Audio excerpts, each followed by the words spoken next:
Olá pessoal, o assunto da nossa aula de hoje são as máquinas simples.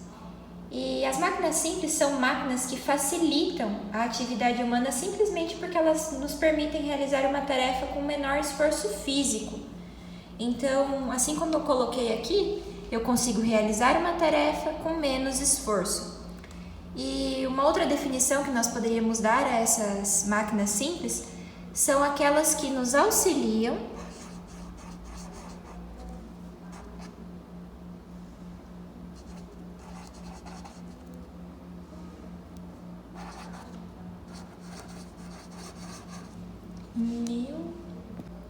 Olá pessoal, então o tema da aula de hoje são as máquinas simples e elas são assim chamadas porque elas facilitam a nossa vida simplesmente porque nos permitem realizar uma tarefa com menor esforço.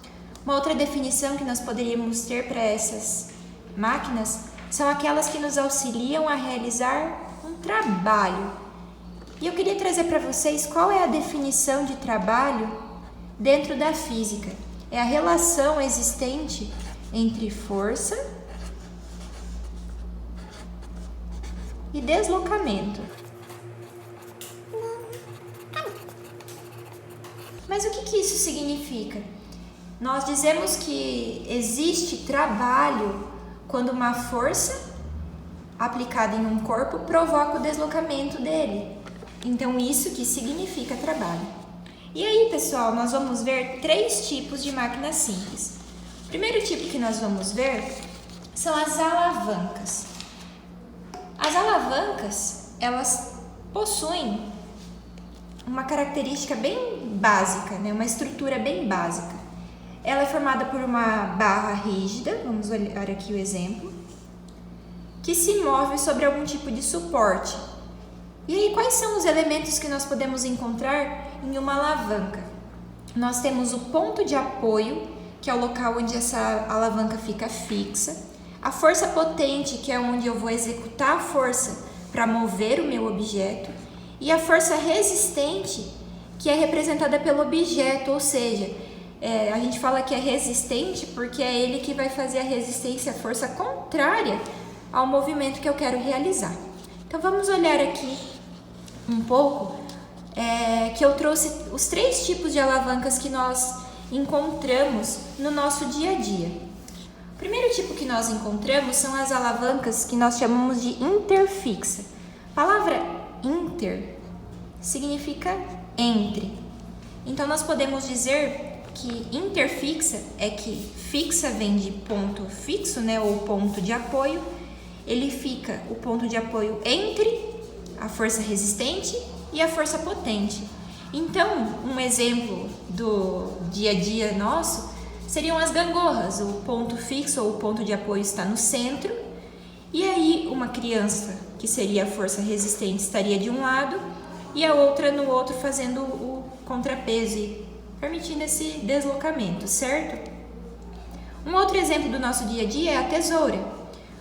Se nós observarmos a tesoura, bem no centro nós temos um parafuso, que seria o nosso ponto de apoio. Aqui onde nós temos a alça da tesoura, seria onde nós vamos executar a força potente. E aqui na ponta da tesoura seria um local de aplicação da força resistente, ou seja, é o objeto que eu quero recortar ou picotar, certo? Outro tipo de alavanca são as alavancas interresistentes. Isso significa que a força interresistente ela está no centro, entre a força potente e o ponto de apoio. Um exemplo que nós temos bem prático disso são os quebra-nozes. O ponto de apoio ou ponto fixo ficaria bem aqui na ponta. Aqui no centro é onde eu vou inserir a minha noz, que seria a força resistente ou objeto que eu quero aplicar a minha força. E aqui nas pontas seria onde eu aplico realmente a força para quebrar as nozes, seria a minha força resistente. E o último tipo de alavanca que nós temos é a alavanca interpotente. E ela é o tipo de alavanca em que a força potente fica entre, certo? Entre a força resistente e o ponto de apoio. Um exemplo bem prático disso são os pegadores de alimentos. Aqui na ponta eu tenho o meu objeto, que é a minha força resistente. o ponto fixo ou ponto de apoio na porção interligada do meu pegador. E bem aqui no centro é onde nós aplicamos a força, né? Onde nós fazemos a força potente para poder deslocar para agarrar esse objeto, certo? E aí, pessoal, um outro tipo de máquinas simples que nós temos são as roldanas. As roldanas, elas são, por definição, um disco rígido, certo? Que gira em torno de um eixo e nesse disco rígido passa um tipo de cabo ou uma corda que facilita a realização de um trabalho, certo? E aí nós temos dois tipos de roldanas, as roldanas fixas e as roldanas móveis. As roldanas fixas, elas são usadas, por exemplo, quando a gente olha nos locais onde há carregamento de cargas, eles utilizam para poder facilitar a retirada, né, desses materiais. E as roldanas fixas, elas apenas redirecionam o sentido e a aplicação da força. Então, elas trabalham com o sentido da força apenas. Então, é como se eu amarrasse o meu objeto numa cordinha, que esse objeto está no chão e eu quero puxar ele para cima, então eu uso uma roldana fixa. Já as roldanas móveis, além de alterarem o sentido, as roldanas móveis, elas reduzem a força que eu preciso exercer para poder deslocar um objeto.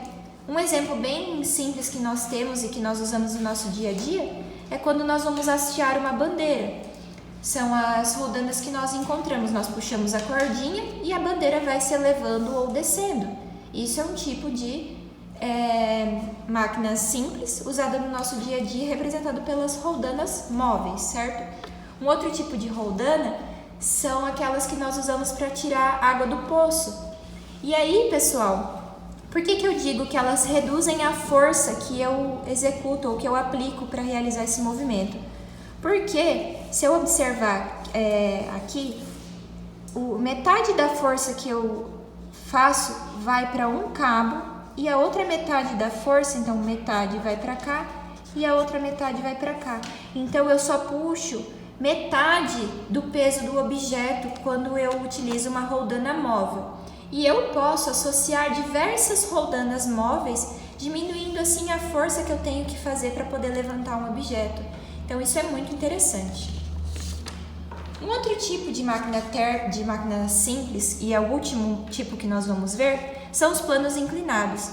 E os planos inclinados são rampas, né, de acesso que nos permitem acessar áreas mais altas com menos esforço. Um exemplo disso são as serras. Nós conseguimos acessar, né, do mar para a parte continental graças a um plano inclinado. Ou nós conseguimos subir a uma região mais alta graças ao plano inclinado. E existe uma relação bem simples em relação ao plano inclinado, que quanto menor for o ângulo de inclinação dele, maior é a distância que eu tenho que percorrer com esse plano inclinado. Então, se nós... É bem lógico essa relação. Se nós aumentarmos esse ângulo, obviamente que essa distância que eu percorro, ela se torna menor, né? Mas fica mais íngreme, mais difícil de eu subir. E se eu diminuo esse ângulo, se torna mais fácil, mas a distância que eu percorro é menor. Isso aqui a gente consegue entender bem com a matemática através das regras da trigonometria, que eu não vou me ater nesse momento, mas o princípio básico que nos norteia nesse assunto, certo? Então era isso que eu tinha para passar para vocês nessa aula e espero que tenham entendido. Qualquer dúvida estou à disposição e me procurem através da Agenda Digital. Um abraço!